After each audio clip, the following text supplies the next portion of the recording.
আমি জীৱশ্ৰেষ্ঠ আমি নিজকে জীৱশ্ৰেষ্ঠ বুলি কৈ গৌৰৱ অনুভৱ কৰোঁ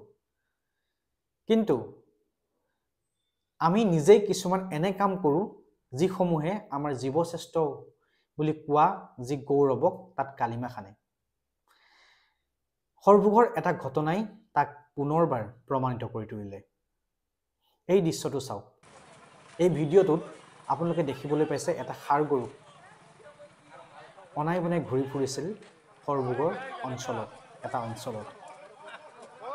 সি মানুহ দেখিলে খেদি যায় মানুহক আক্ৰমণ কৰিবলৈ চেষ্টা কৰে আৰু সেইটো তাৰ সাধাৰণ জীৱন নেচাৰেল প্ৰবৃত্তি তাৰ জীৱন কাৰণ ষাঁড় গৰু যেহেতু হিংস্ৰ সি মানুহ দেখিলে খেদি যোৱাটো এটা সাধাৰণ কথা কিন্তু সেই বুলিয়ে জানো আপুনি এটা ষাঁড় গৰুক এইদৰে নিৰ্মমভাৱে মহতিয়াই ট্ৰেক্টৰে মহতিয়াই খুন্দিয়াই মাৰি পেলাব ইমান নিকৃষ্ট মানুহ হ'ব পাৰে জানো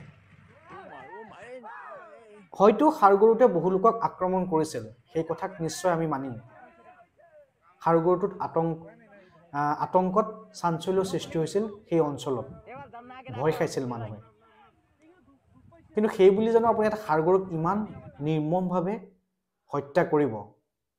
ট্ৰেক্টৰে পথাৰৰ মাজত লৈ গৈ ইমান নিশংসভাৱে জানো হত্যা কৰিব পাৰিব কাৰণ আমি মানুহ আমি বিবেক থকা মানুহ আমাক ভগৱানে এটা বিবেক দিছে যিটোৰ আমি চিন্তা কৰিব পাৰোঁ আৰু সেই কাৰণে আমি মানুহ আৰু যদি আমি মানুহ নহৈ জীৱ-জন্তুৰ ধৰণে যদি আমি চিন্তা কৰোঁ তেনেহলে মানুহ আৰু জীৱৰ মাজত পাৰ্থক্য ক'ত থাকিব এটা বাঘ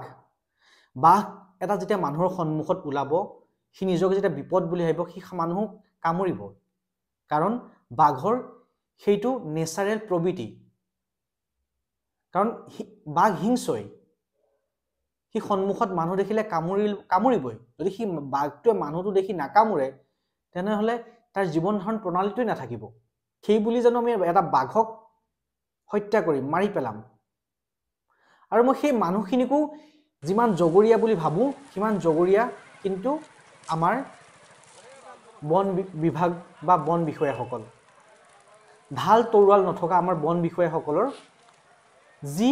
কাৰ্যপন্থা তেওঁলোকৰ যিসমূহ কাৰ্যকলাপ সেই কাৰ্যকলাপকো আমি জগৰীয়া কৰিম কাৰণ এটা ষাঁড় গৰু সি বাঘো নাছিল সিংহও নাছিল এটা ষাঁড় গৰু সেই ষাঁড় গৰুটোক সেই ব্যাঘুম বন বিভাগে কিয় তাক নিৰাপদ স্থানলৈ লৈ যাব নোৱাৰিলে কিয় তাক ট্ৰেংকুলাইজ কৰি এক নিৰাপদ স্থানত বা হাবিত তাক এৰি নিদিলে তাকে নকৰি সেই মানুহৰ মাজত সেই নিশংস মানুহৰ মাজত ষাঁড় গৰুটোক মুক্তভাৱে ঘূৰি ফুৰিবলৈ দিলে আৰু শেষত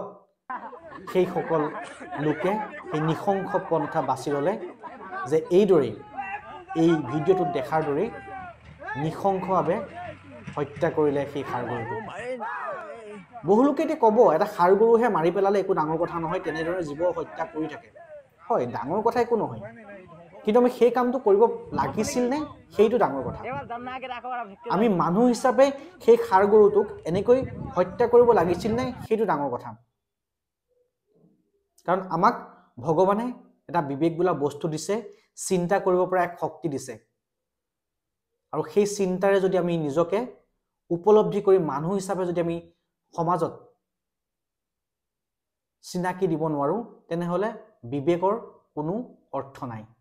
আৰু এই ঘটনা সংঘটিত হৈ যোৱাৰ পাছতো দেখিবলৈ পোৱা গ'ল প্ৰশাসনেও কোনো ধৰণৰ পদক্ষেপ গ্ৰহণ নকৰিলে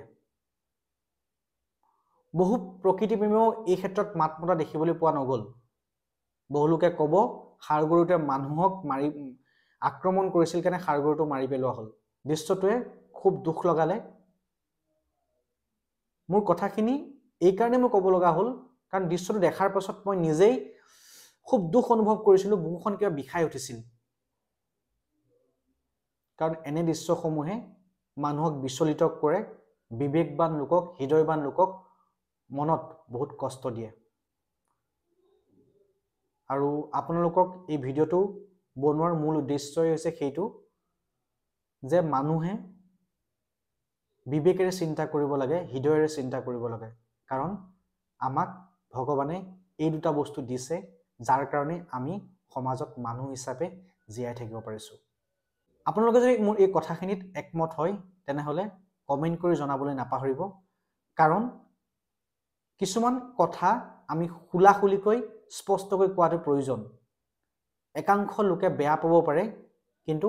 সমাজত বহুত ভাল ব্যক্তিও আছে যিসকলে এই কামটোক গৰিহণা দিব, এই কাৰ্যক তেওঁলোকে নিন্দা কৰিব। ধন্যবাদ।